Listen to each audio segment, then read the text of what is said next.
പയറുപ്പേരിയോടുള്ള ഭഗവാന്റെ പ്രേമം. ചെറുതയ്യൂർ കോനി.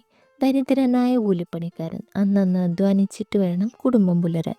എന്നാൽ കോനിക്കൊരു ഗുണമുണ്ടായിരുന്നു. ഇടതടവില്ലാത്ത അധ്വാനം. ഏത് ജോലി ഏൽപ്പിച്ചാലും അത് കൃത്യമായി സത്യസന്ധമായി തന്നെ ചെയ്യും.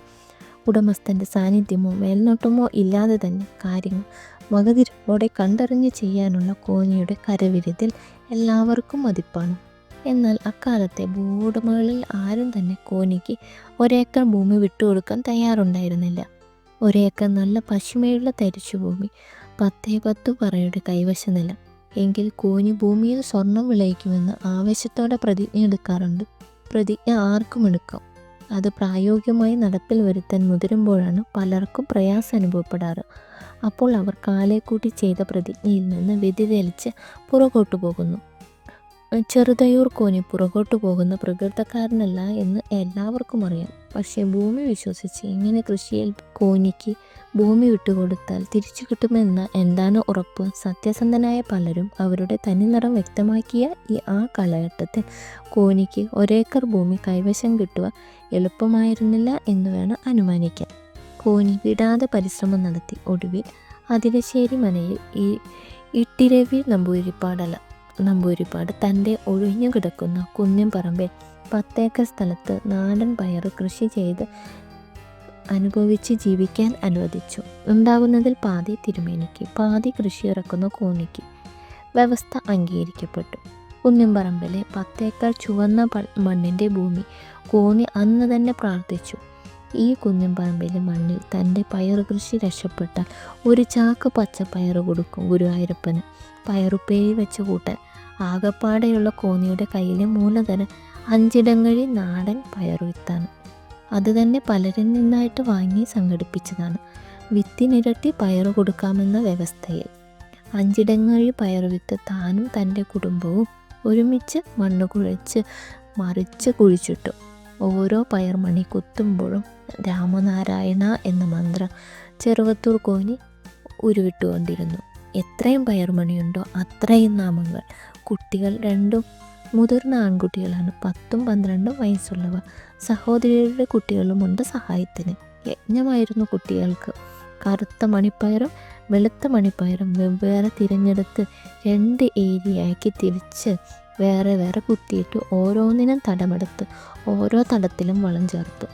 അണ്ണിയും കാക്കയും കുരുവിയും കൊത്തി തിന്നാതിരിക്കാനായി മക്കളെ കാവലിലിരുത്തി.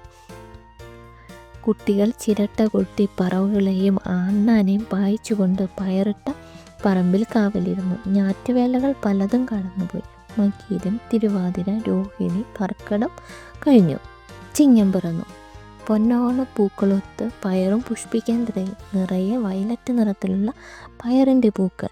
പച്ചച്ച് കാടത്ത് കിടന്ന് ആടുന്ന പയറുവള്ളികൾ, പയർ കിളുന്തുകൾ കൺമിഴയ്ക്കാൻ തുടങ്ങി. തുലാം വൃശ്ചികമായതോടെ പയറിൻ്റെ ചുണ്ട് പഴുക്കാൻ ആരംഭം കുറിക്കെ ആദ്യത്തെ ഒരു ചാക്ക് പച്ചപ്പയർ നുള്ളിയെടുത്തു കഴിഞ്ഞു. കോന്നി പ്രാർത്ഥിച്ച കാര്യം മറന്നുപോയിട്ടില്ല. പച്ചപ്പയർ കൊണ്ടുള്ള മെഴുക്ക് പുരട്ടിയും നിവേദ്യച്ചോറും അരിനെല്ലിക്ക ഉപ്പിലിട്ടതും തെല്ല് പുളിച്ച മോരും വടക്കേപ്പാട്ട് വാര്യത്തിൽ നിന്ന് വരുത്തി ഊണ് കഴിച്ച രുചി നാവിൽ തങ്ങി നിൽക്കുന്നു. കോനി പയറും ചാക്കുമായി ഗുരുവായൂരപ്പനെ തൊഴുത് നമസ്കരിച്ചു. മണ്ഡപത്തിലെ ചാക്കിലെ പയർ മുഴുവൻ ചൊരിഞ്ഞ് കുമ്പാരം കൂട്ടി വീണ്ടും വീണ്ടും പ്രാർത്ഥിച്ചു.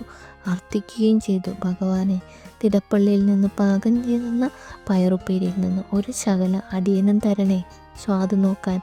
അടിയൻ്റെ വീട്ടിൽ പയറുപ്പേരി ഉണ്ടാക്കിയാൽ ഒരിക്കലും ഇവിടുത്തെ തിടപ്പള്ളിയിൽ വെച്ചുണ്ടാക്കുന്നതിൻ്റെ സ്വാദ് ലഭിക്കാറില്ല. നീ തൊഴുത് വാര്യത്ത് പോയി ചോറുണ്ടുള്ളൂ. അവിടെ പയറുപ്പേരി കാണും. അത് പതിവായി ഇവിടെ നിന്ന് കൊണ്ടുപോകുന്നതാണ്. അരുളപ്പാടുണ്ടായതുപോലെ കോന്നിക്ക് തോന്നി.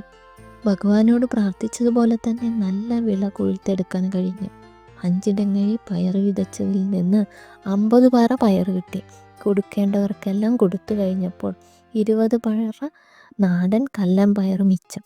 കോന്നി കണ്ടശാങ്കടവിൽ കൊണ്ടുപോയി നല്ല വിലയ്ക്ക് പയർ വിറ്റു.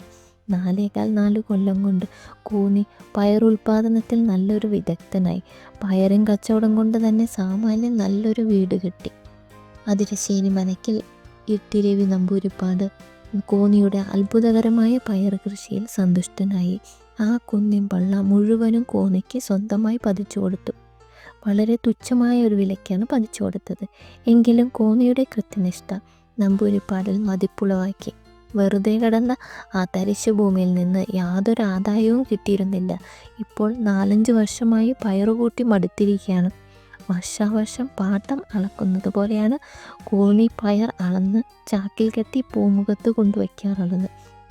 പച്ചപ്പയറാകുന്ന കാലത്ത് കൊണ്ടാട്ടത്തിനും ഉപ്പേരിക്കും പറ്റുന്ന പാകത്തിൽ പൊട്ടിച്ചാൽ പൊട്ടുന്ന പയർ, ചല്ലിന് ചല്ല്, മറിച്ച് പഴുത്ത മണികളാണ് വേണ്ടതെങ്കിൽ അതിനു പാകമുള്ളത് കോന്നി ഗുരുവായൂരപ്പനും മനക്കിളിക്കും ഒരുപോലെ കൊടുത്തയക്കാറുണ്ട്. അതിന് യാതൊരു മുടക്കവും വരുത്തിയിട്ടില്ല.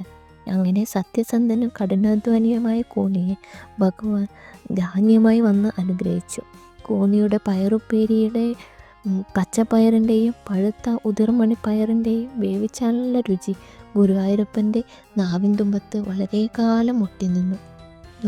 പൊട്ടിച്ചുണ്ടാക്കുന്ന അരിമൂത്ത പച്ചപ്പയറിൻ്റെ മെഴുക്ക് വരട്ടി, പച്ച മത്തങ്ങയും പഴുത്ത മണിപ്പയറും കൂട്ടിവെച്ച് വെളിച്ചെണ്ണ പാറ്റിയ ഓലൻ, പച്ചപ്പയറിനൊപ്പം ഇട്ടുവെച്ച അവിയൽ, പച്ചപ്പയറിൻ്റെ കൊണ്ടാട്ടം, പച്ചപ്പയർ പഴുത്ത് വിളവായാൽ പച്ചയോടെ തന്നെ തൊലി കളഞ്ഞ് എണ്ണയിലിട്ട് മൂപ്പിച്ച പയറുപ്പേരി എല്ലാം തന്നെ ഗുരുവായൂരപ്പന് പ്രിയങ്കരമാണ്.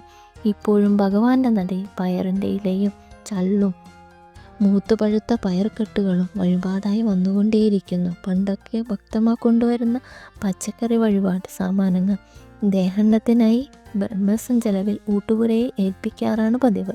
തിടപ്പള്ളിയിലെ ശാന്തിയേറ്റ തിരുമാനികൾ ഏറ്റുവാങ്ങുന്ന പതിവും ഉണ്ടായിരുന്നു. ഇപ്പോൾ അതെല്ലാം ലേലം ചെയ്ത് വിൽക്കുകയാണ്. അതുകൊണ്ട് ഓരോ ഭക്തനും തനിക്കായി സമർപ്പിച്ച ഭക്ഷ്യപദാർത്ഥങ്ങളുടെ സ്വാദ് നോക്കാൻ കഴിയുന്നില്ല. ഒരു ദിവസത്തെ പയറുപ്പേരി തിടപ്പള്ളിയിൽ പാകം ചെയ്തപ്പോൾ കരിഞ്ഞതിൻ്റെ വാട്ടം ഭഗവാന്റെ മുഖത്ത് ശ്രീലകത്ത് നിവേദ്യത്തിനായി പട്ടിട്ടപ്പോൾ തെളിഞ്ഞു എന്ന് പറയപ്പെടുന്നു. അത്രമാത്രം ഓരോന്നിനും അതീവ സൂക്ഷ്മമായി ശ്രദ്ധിക്കുന്ന അന്തർനേത്രങ്ങൾ ഭഗവാനുണ്ടെന്ന് സാരം.